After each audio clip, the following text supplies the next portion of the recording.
শক্তি থাকবে তো যুবক ভাইয়েরা, সময় বেশি দেব না, ভয় পাওয়ার কোনো কারণ নাই। এজন্যই তো আমি বলি আজ আরে ভয় পেও না, আলো আছে আড়ালে, অন্ধকার পালিয়ে যাবে, তোমরা উঠে দাঁড়াবে। যুগ জামানা বদলে দিতে চাই না অনেক জন, একজনই জানতে পারে যুগের জাগরণ ঠিক কিনা যুবক ভাইয়েরা। সবাই অতি অল্প, বেশি সময় আলোচনা করার সময়ও নাই। আমি আপনাদেরকে আসার সময় যেহেতু আগেও এসেছি, একটা কথা অনেকেই বলেছে যে হুজুর আপনার সেই অস্ত্র আবার শুনতে চাই হিন্দু ধর্ম থেকে রসুলের পরিচয়টা। আমি এটা বলি, আমার বয়ানের নীতি জানবো ইনশাআল্লাহ। শোনেন, আমার রসুলকে নিয়ে কথা বলবো। আমার রসুল যে কথা বলেছে সেটা হাদিস হয়ে গিয়েছে। রসুলের কথা কি হয়ে গিয়েছে? হাদিস হয়ে গিয়েছে। শোনেন, আমার রসুলের প্রত্যেকটা হাদিস আমাদের কাছে সংরক্ষিত অবস্থায় রয়েছে। কেমন সংরক্ষিত? শোনেন, বুখারী শরীফের 1 নম্বর হাদিস হচ্ছে ইন্নামাল আ'মালু বিন্নিয়াত। এই হাদিসের সহজ শোনেন, এই হাদিস আমি পড়েছি মুহাদ্দিস সুন্নাহ আল্লামা মাহমুদুল হাসান দামাত বারকাতুহুর কাছ থেকে। তিনি পড়েছেন ইউসুফ বিন নূর রাহমাতুল্লাহি আলাইহির কাছ থেকে। তিনি পড়েছেন আনোয়ার শাহ কাশমী রাহমাতুল্লাহি আলাইহির কাছ থেকে। তিনি পড়েছেন মাহমুদুল হাসান দেওবন্দি রাহমাতুল্লাহি আলাইহির কাছ থেকে। তিনি পড়েছেন কাসেম নাওয়াবী রাহমাতুল্লাহি আলাইহির কাছ থেকে। তিনি পড়েছেন আব্দুল গনি রাহমাতুল্লাহি আলাইহির কাছ থেকে। তিনি পড়েছেন শাহ ইসহাক রাহমাতুল্লাহি আলাইহির কাছ থেকে। তিনি পড়েছেন শাহ আব্দুল আজিজ মুহাদ্দিসে দেহলভী রাহমাতুল্লাহি আলাইহির কাছ থেকে। তিনি পড়েছেন শাহ ওলিউল্লাহ মুহাদ্দিসে দেহলভী রাহমাতুল্লাহি আলাইহির কাছ থেকে। তিনি পড়েছেন আবু তাহের আল মাদনী রাহমাতুল্লাহি আলাইহির কাছ থেকে।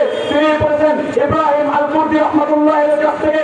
তিনি পড়েছেন আহমদ আল কুশাহি রাহমাতুল্লাহি আলাইহির কাছ থেকে। তিনি পড়েছেন আহমদ আশ-শিন্নাবি রাহমাতুল্লাহি আলাইহির কাছ থেকে। তিনি পড়েছেন মুহাম্মদ বিন আররামানি রাহমাতুল্লাহি আলাইহির কাছ থেকে। তিনি পড়েছেন জাইনুদ্দিন আল আনসারী রাহমাতুল্লাহি আলাইহির কাছ থেকে। তিনি পড়েছেন ইব্রাহিম আত-তানুখী রাহমাতুল্লাহি আলাইহির কাছ থেকে। তিনি পড়েছেন আবুল আব্বাস আল-হাদাব রাহমাতুল্লাহি আলাইহির কাছ থেকে। তিনি পড়েছেন আবুল আরব সুরাইদ রাহমাতুল্লাহি আলাইহির কাছ থেকে। তিনি পড়েছেন আবুল ওয়াকা সাদুল রাহমাতুল্লাহি আলাইহির কাছ থেকে। তিনি পড়েছেন আবুল হাসান আত-তাবুজি রাহমাতুল্লাহি আলাইহির কাছ থেকে। তিনি পড়েছেন আবু মুহাম্মদ আত-তারাকসি রাহমাতুল্লাহি আলাইহির কাছ থেকে। তিনি পড়েছেন আবু আব্দুল্লাহ তারাবি রাহমাতুল্লাহি আলাইহির কাছ থেকে। তিনি পড়েছেন ইমাম বুখারী রাহমাতুল্লাহির কাছ থেকে। ইমাম বুখারী এই হাদিস পড়েছে হুমায়ুন রাহমাতুল্লাহি আলাইহির কাছ থেকে। তিনি পড়েছেন সুফিয়ান রাহমাতুল্লাহি আলাইহির কাছ থেকে। তিনি পড়েছেন ইয়াহইয়া ইবনে সাঈদ আল-আনসারী রাহমাতুল্লাহি আলাইহির কাছ থেকে। তিনি পড়েছেন আল-কামাত ইবনে ওয়াক্কাস আল-লাইথ রাহমাতুল্লাহি আলাইহির কাছ থেকে। আলকামা রাদিয়াল্লাহু তাআলা আনহু এই হাদিস পড়েছে হযরত ওমর রাদিয়াল্লাহু তাআলা আনহুর কাছ থেকে।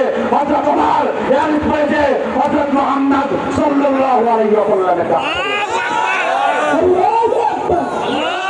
ইসলামের প্রত্যেকটা জিনিস আমাদের কাছে এখনো পর্যন্ত সংরক্ষিত অবস্থায় রয়েছে। কিন্তু আজকে আলেমদেরকে দেখলে অনেকের গাফিলা উচিত হয়, হুজুররা বলতেই হলো জঙ্গি। হুজুররা কি? আজকে বলা হয় হুজুররা জঙ্গি, কিন্তু হুজুররা তো কোনো খারাপ কাজের সঙ্গে যুক্ত নাই। হুজুররা সঙ্গে থাকলে বন্ধু, সঙ্গে থাকলে সঙ্গী, সঙ্গে থাকলে সঙ্গী, বিরুদ্ধে গেলে জঙ্গি বানিয়ে দাও তোমরা, ঠিক কিনা? আলেমরা কোন অপরাধের সঙ্গে যুক্ত নাই। ইতিহাস দেখেন, বঙ্গবন্ধু শেখ মুজিবুর রহমানকে হত্যা করা হয়েছে, কোন আলেম জড়িত নাই।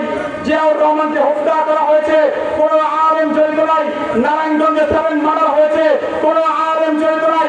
হলমার্ক কেলেঙ্কারি হয়েছে, কোন আলেম জড়িত নাই।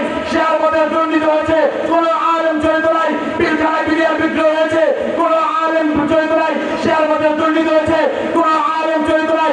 দেশের টাকা পাচার করে কানাডার মধ্যে বেগমপাড়া তৈরি করা হয়েছে, কোন আলেম জড়িত নাই।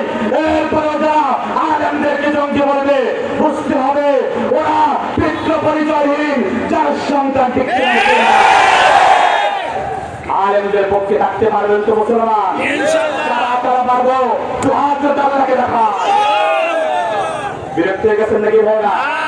আর কি 10 মিনিট থাকা যাবে? আর 10 মিনিট থাকতে পারবেন তো? এরপরে আমাদের প্রিয় সাহেব চলে আসবে। আমি 10 মিনিটের মধ্যে ইনশাআল্লাহ শেষ করবো। যে আলোচনাটা আসার সময় করার ছিল বলেছে, আমি ওটা বলে শেষ করছি। যেহেতু আমি অন্যান্য ধর্ম নিয়ে